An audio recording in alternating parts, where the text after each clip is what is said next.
झारखंड विधानसभा चुनाव के लिए पहले चरण के चुनाव प्रचार का शोर आज शाम थम जाएगा। 13 नवंबर को पहले चरण में 43 सीटों पर मतदान होगा। आज शाम 5 बजे चुनाव प्रचार बंद हो जाएगा और इसके बाद कोई जनसभा नहीं होगी, रोड शो और माइक से प्रचार भी नहीं होगा। प्रत्याशी सिर्फ डोर टू डोर कैंपेन ही कर सकेंगे। कुछ संवेदनशील बूथों को छोड़कर ज्यादातर बूथों पर शाम 5 बजे तक मतदान होगा और ऐसे में प्रचार के अंतिम दिन दिग्गजों ने पूरी ताकत झोंक दी है। एनडीए की जीत के लिए गृह मंत्री अमित शाह, यूपी के सीएम योगी आदित्यनाथ ताबड़तोड़ रैली कर रहे हैं, तो वहीं सीएम हेमंत सोरेन भी जमकर चुनाव प्रचार कर रहे हैं। पहले चरण में 6 मंत्री, एक पूर्व मुख्यमंत्री सहित कई बड़े नेताओं के भाग्य का फैसला होना है।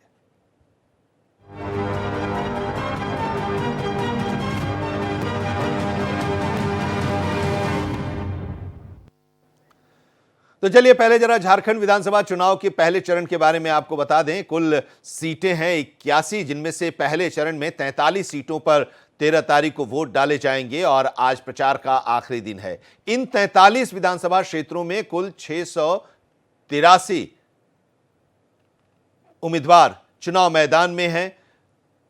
15,344 कुल मतदान केंद्र हैं, जिनमें 2,628 शहरी मतदान केंद्र हैं और 12,716 ग्रामीण क्षेत्रों में मतदान केंद्र बनाए गए हैं। 50 यूनिक मतदान केंद्र भी बनाए गए हैं। तो ये मतदाताओं के लिहाज से, मतदान केंद्रों के लिहाज से हम आपको बता रहे हैं। जो झारखंड में पहला चरण का चुनाव 13 तारीख को होना है 43 सीटों में, उनमें सबसे ज्यादा जो उम्मीदवार हैं वो जमशेदपुर पश्चिम विधानसभा क्षेत्र से हैं। 28 उम्मीदवार जो सबसे ज्यादा हैं इन 43 सीटों में किसी एक विधानसभा क्षेत्र से, वो जमशेदपुर पश्चिम विधानसभा क्षेत्र है। और सबसे कम उम्मीदवार जगन्नाथपुर विधानसभा क्षेत्र से हैं। 8 उम्मीदवार ही हैं केवल जगन्नाथपुर विधानसभा क्षेत्र में। सबसे ज्यादा जो वोटर हैं वो हटिया विधानसभा क्षेत्र में हैं और सबसे कम वोटर जगन्नाथपुर विधानसभा क्षेत्र में हैं। क्षेत्रफल के लिहाज से सबसे बड़ा विधानसभा क्षेत्र मनिका है और सबसे छोटा विधानसभा क्षेत्र रांची है। तो पहले चरण में महामुकाबला भी कई जो बड़े दिग्गज हैं उनके बीच होना है और उनके बारे में भी हम आपको बताएंगे। जैसे कि चंपाई सोरेन चुनाव लड़ रहे हैं, भारतीय जनता पार्टी से इस बार चुनाव लड़ रहे हैं। बन्ना गुप्ता हैं, वो कांग्रेस से चुनाव लड़ रहे हैं। सरयू राय से उनका मुकाबला है, जो पिछली बार जिन्होंने मुख्यमंत्री तब जब थे रघुवर दास, उनको हराया था निर्दलीय उम्मीदवार के तौर पर। इस बार जेडीयू में आ गए हैं और जेडीयू से चुनाव लड़ रहे हैं। और कांग्रेस की तरफ से जमशेदपुर पूर्वी से अजय कुमार चुनाव मैदान में है। पूर्णिमा साहू जो रघुवर दास की बहू हैं वो बीजेपी से उम्मीदवार हैं। रांची से सीपी सिंह हैं, महुआ माझी राज्यसभा सदस्य, वो जेएमएम से उम्मीदवार हैं। भवनाथपुर से अनंत प्रताप देव हैं जेएमएम से और भानु प्रताप शाही भारतीय जनता पार्टी से। मिथिलेश ठाकुर गढ़वा से जेएमएम के उम्मीदवार हैं, तो सत्येंद्र नाथ तिवारी बीजेपी से हैं। छतरपुर से पुष्पा देवी हैं, राधा कृष्ण किशोर कांग्रेस से हैं। डाल्टनगंज से केंद्र त्रिपाठी को एक बार फिर से कांग्रेस ने अपना उम्मीदवार बनाया है। मधुकर आनंद हमारे संवाददाता इस वक्त हमारे साथ जुड़े हुए हैं और तमाम जो वादे हैं वो किए गए और चुनाव प्रचार भी जमकर चला। आज पहले चरण का जो आखिरी दौर है उसमें भी जमकर प्रचार हो रहा है दोनों तरफ से। जरा बताइए कि जो मंच से वादे किए जा रहे हैं, जनता को अपनी तरफ आकर्षित करने की कोशिश की जा रही है, वो हॉन्ट कर रहा है मतदाताओं में, उसको लेकर चर्चा हो रही है। क्योंकि आप तो अलग अलग इलाकों में जाकर जनता को समझने की भी कोशिश कर रहे हैं इस चुनाव में। मधुकर जी आनंद जी, देखिए अभी अगर जो पहले चरण का मतदान है उससे पहले, चूंकि आज 5 बजे प्रचार का शोर थम जाएगा जैसा कि आपने भी कहा, जो सारी स्थितियां दिखाई दे रही हैं। अभी सुबह 7 बजे से मैं यहाँ से तकरीबन 40 किलोमीटर, आप भी जानते हैं खूंटी है एक इलाका, खूंटी विधानसभा का क्षेत्र है। अभी बीजेपी के नीलकंठ सिंह मुंडा वहाँ से विधायक हैं। खूंटी के कई ग्रामीण इलाकों में सुबह 7 बजे से मैं घूम रहा था। अलग अलग इलाकों में अलग अलग तरह के लोगों से मिला। लोगों से बातचीत करने के बाद जो ग्रामीण इलाका है, उन ग्रामीण इलाकों में थोड़ी स्थितियां अलग दिखाई दे रही हैं। लेकिन बीजेपी ने जो 4 महीने में माहौल बनाया है वो बीजेपी के बहुत पक्ष में जाता हुआ दिखाई दे रहा है। और बीजेपी के तमाम नेताओं की मेहनत का अंदाजा आप इससे लगा सकते हैं कि कल प्रधानमंत्री यहाँ से लगभग मैं समझता हूँ 8:30-9 बजे के बाद यहाँ से गए हैं और आज 12:30 बजे आपका बूथ सबसे मजबूत कार्यक्रम को संबोधित कर रहे हैं। आपका बूथ आप सबसे मजबूत ये महत्व इसलिए भी रखता है क्योंकि बीजेपी शुरुआती दौर से ही बूथ की मजबूती पर विशेष अपनी रणनीति को फोकस करती है। बूथ अगर मजबूत होगा तो चुनाव में बेहतर परिणाम होंगे और बीजेपी के बेहतर परिणाम के पीछे बूथों की मजबूती महत्वपूर्ण है। ये आप भी, हम भी और दर्शक भी जानते हैं। उस चीज को लेकर के आज 12:30 बजे से प्रधानमंत्री का कार्यक्रम ये बताता है कि प्रधानमंत्री सरीखा कार्यकर्ता जो बीजेपी का है वो भी इतना ज़्यादा सजग है एक छोटे से राज्य के चुनाव के लिए। दूसरी तरफ लगातार अमित शाह हों, योगी जी हों, मध्य प्रदेश के मुख्यमंत्री हों, तमाम लोगों का दौरा अलग अलग इलाकों में, आज मिथुन चक्रवर्ती बहरागोड़ा और उस आसपास के इलाकों में चुनाव प्रचार कर रहे हैं बीजेपी प्रत्याशी के लिए। तो ये एक बहुत ही बड़ा प्लस पॉइंट है जिसने कि बीजेपी को आज यहाँ ला करके खड़ा कर दिया है कि 3 महीने पहले जहाँ बीजेपी 70-30 पर थी वहाँ अगर इसमें कोई दो राय नहीं कि अभी न सिर्फ बराबरी पर है बल्कि बराबरी से 5-10% ऊपर है। तो ये जो माहौल बदला है ये सिर्फ और सिर्फ बीजेपी के नेताओं की मेहनत का परिणाम है क्योंकि मुद्दे ऐसे नहीं हैं जो कि बहुत ज़्यादा प्रभावी हों। क्योंकि घुसपैठ का मुद्दा हो या महिलाओं के सम्मान का मुद्दा हो तो हेमंत सोरेन ने बीजेपी के हर मुद्दे की धार को कुंद करने के लिए तमाम तरह की कोशिशें की। महिलाओं के अपमान की बात बीजेपी ने की तो मैया सम्मान निधि शुरू हो गया। इसी तरह से तमाम बीजेपी के उन हथियारों को कुंद करने की बात हुई। जब घुसपैठ का मुद्दा उठा तो झारखंड मुक्ति मोर्चा ने सीधे गृह मंत्रालय पर उंगली उठा दी कि बॉर्डर सिक्योरिटी फोर्स तो गृह मंत्रालय का होता है। तो ये जब ये कहा गया कि हेमंत ने रोजगार का वादा करके रोजगार नहीं दिया तो फिर 2 करोड़ नौकरी की बात जेएमएम करने लगा। तो मुद्दों की धार को तो बहुत हद तक कुंद किया गया लेकिन बीजेपी के नेताओं की मेहनत की धार को जो है कुंद करने में जेएमएम परेशान भी हो गया और सक्षम भी नहीं रहा। दूसरी तरफ एक जो इंडिया गठबंधन के पास एक सबसे मजबूत कड़ी रही वो कांग्रेस रही। कांग्रेस तो मतलब लगता ही नहीं है कि चुनाव लड़ रही है। राहुल गांधी आए, 2 सभाएं की, लोगों के बीच गए, तमाम बातें अपनी जगह है लेकिन राहुल गांधी को ये समझना होगा कि राहुल गांधी का उतना असर नहीं है जितना मोदी जी का है, जितना अमित शाह का है, जितना योगी जी का है। तो आप एक आदमी 3 आदमी से कम असरदार है और वो आदमी भी कभी कभी दिखाई देते हैं। बाकी उसकी तुलना में अगर देखा जाए तो प्रदेश अध्यक्ष के रूप में बाबूलाल मरांडी का चेहरा ये जो है वो केशव महतो कमलेश जो कि कांग्रेस के प्रदेश अध्यक्ष हैं, दोनों में तुलना ही नहीं किया जा सकता है। बाबूलाल मरांडी मुख्यमंत्री रह चुके हैं, एक बड़े फेस है लेकिन कहीं ना कहीं जेएमएम के पास उस फेस का काट है। हेमंत सोरेन है, कल्पना सोरेन है। जेएमएम की तरफ से अगर देखा जाए तो इस चुनाव के परिणाम का विश्लेषण अगर एक मतलब पत्रकार के रूप में मैं करूंगा तो इतना जरूर मैं आनंद जी कहूंगा कि जो भी इंडिया गठबंधन अगर पराजित होता है, जिसकी संभावना ज्यादा लग रही है, अगर पराजित होता है तो उसके पीछे सबसे बड़ा कारण कांग्रेस का जो ये फील गुड वाला रवैया है। जो लोकसभा चुनाव में थोड़ी उनकी स्थिति बेहतर हुई, उस बेहतर स्थिति से वो इतना फील गुड कर रही है कांग्रेस कि जो स्थितियां हैं वो उसके अनुकूल नहीं रह जाएगी। कांग्रेस को इस बार भारी नुकसान होगा और बीजेपी को वही गेन होगा जो कांग्रेस को नुकसान होगा। क्योंकि जेएमएम की बात अगर हम करें तो हेमंत सोरेन और कल्पना सोरेन, खास करके कल्पना सोरेन का क्रेज जो है वो अपने आप में सर चढ़ करके बोल रहा है। लोगों से कनेक्ट होती हैं, झारखंडी उनको अपना मानने लगते हैं। ये सब कुछ ऐसे सकारात्मक बिंदु हैं जो झारखंड मुक्ति मोर्चा के लिए प्लस पॉइंट है। लेकिन एक बीजेपी टाइटैनिक है और झारखंड मुक्ति मोर्चा जो है एक छोटा पानी का जहाज है। दोनों में जो फर्क है उस फर्क को तो कोई दूर नहीं कर सकता है। एक राष्ट्रीय पार्टी है, उसकी अपनी एक व्यवस्था है। जी बिल्कुल। एक चीज और देखिए, अगर 2019 की बात करें और 2024 के इस चुनाव की बात करें, पिछला जो चुनाव हुआ था और इस बार का जो चुनाव हो रहा है, इस चुनाव में हम अंतर भी देख रहे हैं, आपने भी महसूस किया होगा।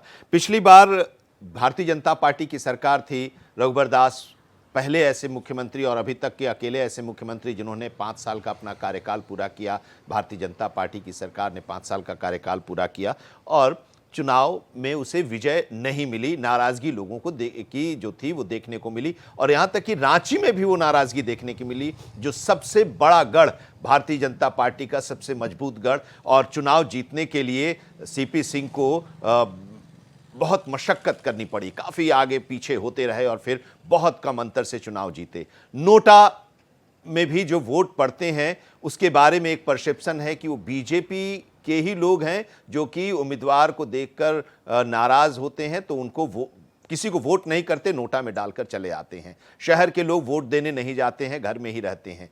इसका भी खामियाजा बीजेपी को भुगतना पड़ रहा है।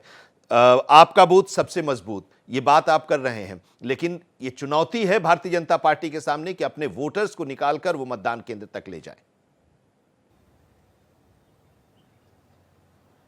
बिल्कुल, जब मैंने शुरुआती दौर में भी आनंद जी ये कहा कि बीजेपी की यही रणनीति होती है कि बूथ स्तर के कार्यकर्ता हमेशा एक्टिव रहें, और आज बीजेपी विश्व की सबसे बड़ी पार्टी है तो उन्हीं कार्यकर्ताओं के दम पर, कार्यकर्ताओं की 10 करोड़ 11 करोड़ जिसके कार्यकर्ता हैं, और वो संघ का अपना एक बैकग्राउंड है, संघ की अपनी एक व्यवस्था है जो कि वनांचल इलाके में या झारखंड के इलाके में शुरुआती दौर से ही काम करता रहा है ये संगठन। तो ये चीज़ें हैं जो कि बीजेपी के लिए प्लस पॉइंट है। दूसरी तरफ झारखंड मुक्ति मोर्चा में भी ये चीज है कि उसका भी संगठन मजबूत है, लेकिन फिर मैं कांग्रेस पर आऊंगा। कांग्रेस का न तो संगठन मजबूत है, न प्रत्याशी बहुत मजबूत हैं, न पार्टी के बड़े नेता ध्यान दे रहे हैं। ऐसी परिस्थिति में कांग्रेस को तो नुकसान होना तय है। ठीक है। और कांग्रेस को जो नुकसान होगा वही नुकसान बीजेपी का गेन होगा। इसीलिए ये माना जा रहा है कि इस बार भी सरकार जो है, कांग्रेस का जो नुकसान होगा वो बीजेपी का गेन होगा।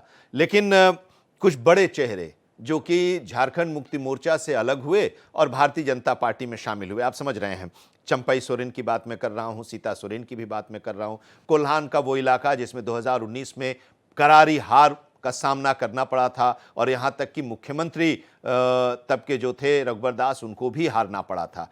तो इस बार क्या चंपई सोरेन झारखंड मुक्ति मोर्चा को या उनके वोटर्स को इस पाली में लाने में कुछ सफल होते दिखाई दे रहे हैं अभी तक, जो आपने देखा, समझा, पढ़ा है?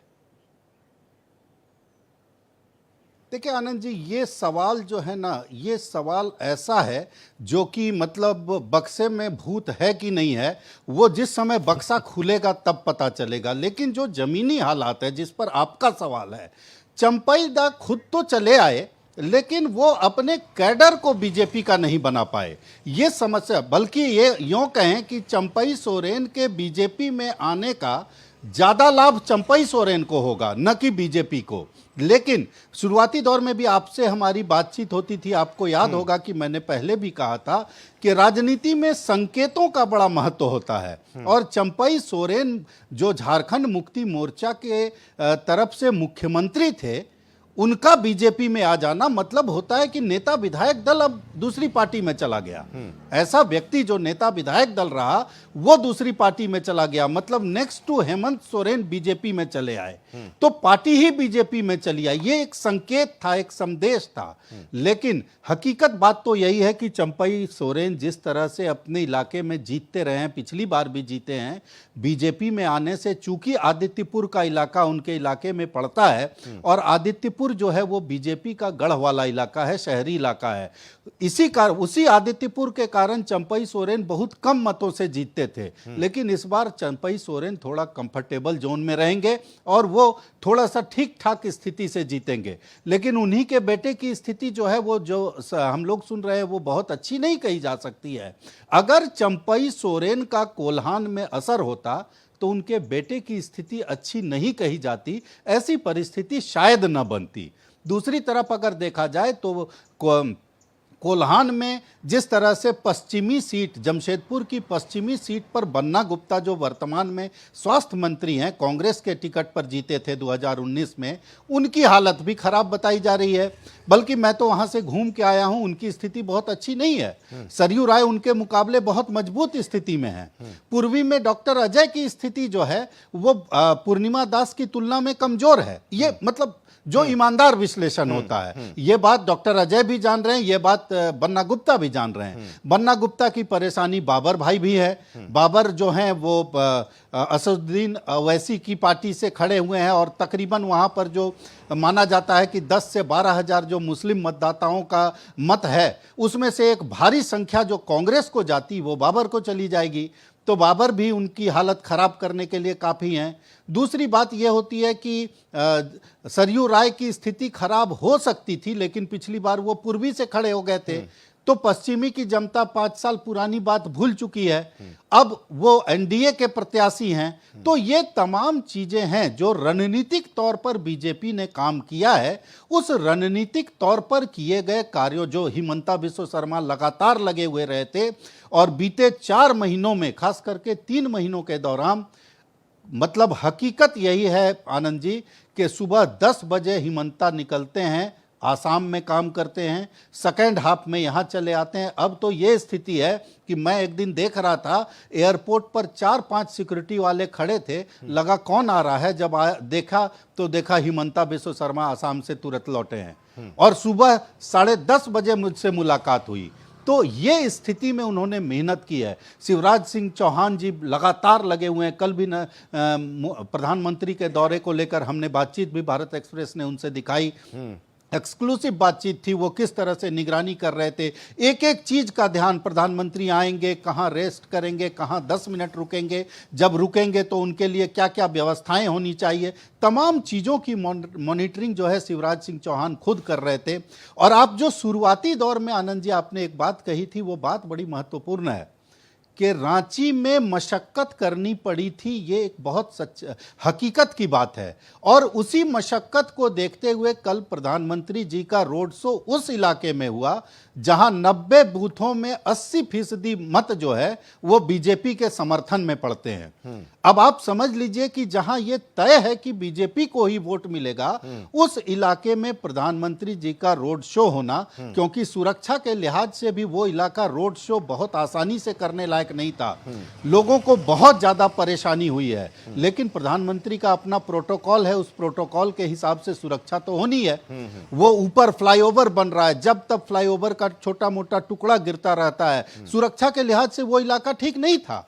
लेकिन फिर भी वहां पर लगभग 3 किलोमीटर की यात्रा रोड शो के रूप में प्रधानमंत्री का करना, यह बताता है कि बीजेपी अपने ही गढ़ में काफी हद तक कमजोर भी है।